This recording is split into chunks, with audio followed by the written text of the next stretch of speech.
smuggler's top, too. You're a smuggler, and Block uses our house to signal to you. Very clever, Sooty. But little boys should be seen, not heard.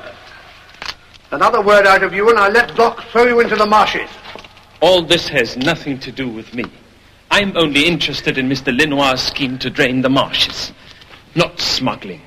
Precisely. But supposing Block wakes up? We've just seen Block. But there could be two. Somebody who looked just like him.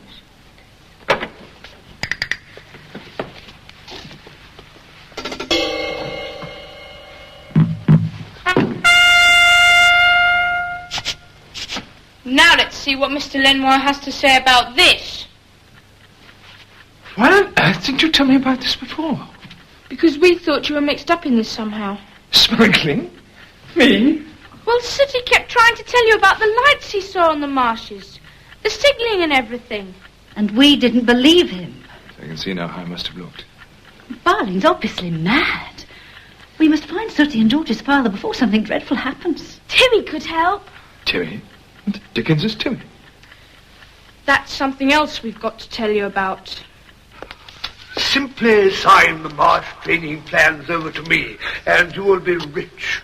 Richer than you ever dreamed. I don't deal with rogues. Good for you, Professor. Another speak out of you, Sooty, and I will have Block throw you into the marshes. If those marshes are drained, my ships will no longer be able to creep in unseen. All those precious cargoes. And more important, all that excitement which is more than life itself to me, all that will be gone too. Those marshes will not be drained. I will buy those plans, not Mr. Lenoir. You're insane. You cannot fight me. Perhaps a few days in the dark with no food might make you more reasonable. Timmy! Good old Timmy! Come on! Teach you! Come on, Timmy! That's a good boy!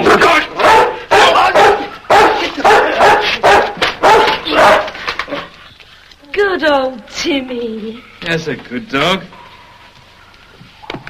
He must have come out of the secret passage somehow. What secret passage?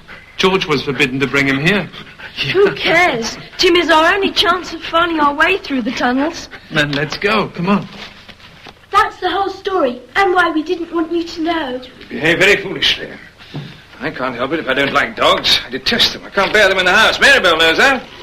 But I'd have made arrangements to have him boarded out. And then? I'm sorry, I should have told you. Yes, you should. Now I suggest you go and find him. Thank you very much. And when you do, keep him out of my sight. Yes, of course. Can I go too, Mummy? No, dear, I think you're best to here.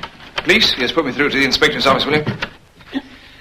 This is how Timmy got out of the passage, all right. Knowing Timmy had found himself some water. Don't worry, George. I think Mr. Lenoir really does hate dogs. At least we now know that it's not because he's a villain. Come on, let me. Oh, sorry.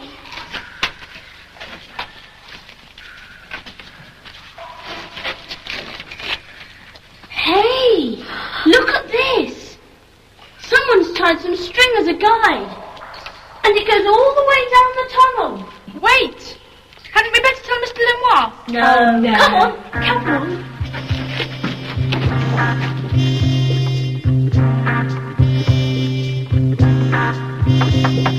Come in.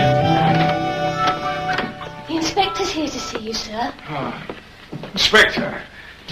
It's good of you to come. I got here as soon as I could, sir.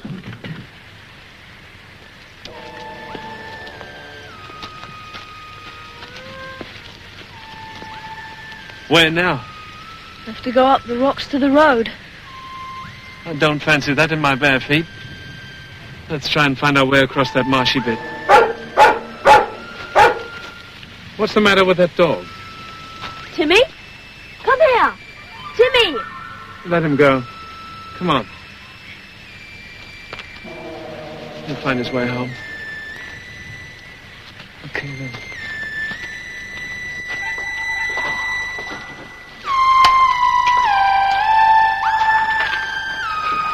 Someone's been here, all right. Yeah. Do you think it was Sooty and Uncle Quentin? Good gracious. What have you done with Sooty and our uncle? Stupid fools. If they've gone off on their own, they'll never be found. At least the dog's gone. Timmy was here. Now, with any luck, they'll all end up in the marshes. It'll be your fault, you horrible man. You won't get away with it. Mr. Lenoir has sent for the police. Oh, has he? Well, they'll never find you down here. Try them.